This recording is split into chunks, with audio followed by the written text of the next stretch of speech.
last week I played a particular song which was a bit of a nostalgic song for me, and it was from a film that many of you will remember called The Italian Job. I think it was a bit of a blokey film, but it was very much quite a cultural impact in terms of the minis. It was all about, England and how successful it was in the 60s, and it wasn't about that. It was about a heist, basically a gold heist, and there was a bit at the end of that heist where they've stolen the money. They've got away in the bus, and they're driving through the hills of Italy on their way back to England.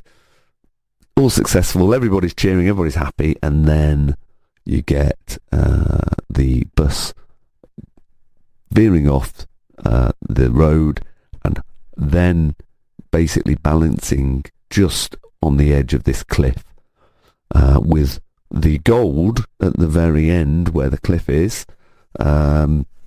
teetering on the edge on one side, and all of the members of the heist gang, including Michael Caine, who was the key star in that, he was on the other end of the bus.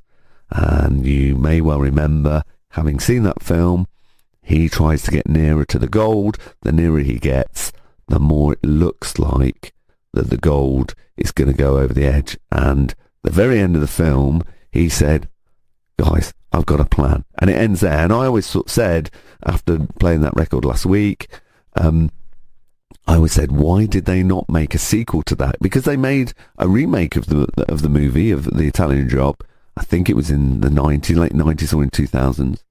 And I never understood why they didn't actually do a sequel rather than just a remake.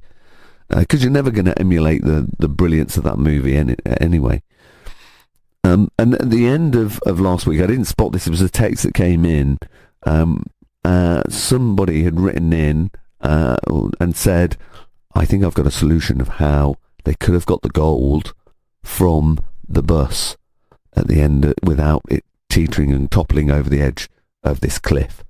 We'll talk about that in a second, but before I do that, I'm going to play the song again, which I played, which is related to the film, or part of the soundtrack of the film, called Get a Bloomin' Move On, and it was produced by Quincy Jones. And that was Get a Bloomin' Move On by Quincy Jones from the film The Italian Job. Now, let's go to this text that was sent in last week from Brian. Hi, Kevin. In your show, you mentioned how could the gold be retrieved at the end of the Italian Job from the overhanging cliff.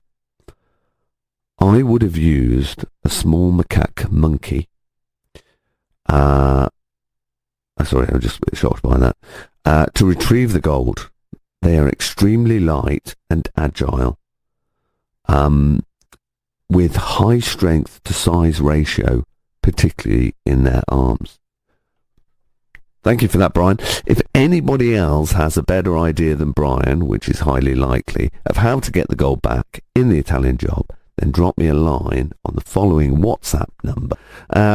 Basically, somebody's written in, and we were talking about the Italian Job, how do you save the gold? Somebody sent in a ridiculous idea of using a macaque monkey. Where do you get a macaque monkey from in the middle of Italy? They're not even indigenous. So they've said, to save the gold, I would have formed a lasso made of the guy's jumpers and trousers. I kind of see where you're going with that.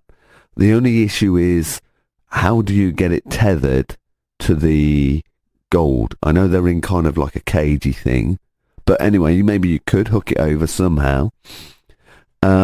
If no rope was available, then drain some of the oil out of the engine to lube up the floor to make it more slippy. Because when it, obviously, you get the more people balanced at one end, the gold could then come towards you because it's slippy. I kind of get that one. That's quite a good idea. The only thing I would say is, how are you going to drain the oil out of the engine? Because in the actual film, Michael Caine says, don't get out the bus, guys. If you get out, we lose the ballast and it'll fall. So that's the one downside of that. I love this bit at the end. This is Jules. He said, you can say I'm someone else if you like. He's the only one writing in. Come on, guys. Send me a text. It's not that bad.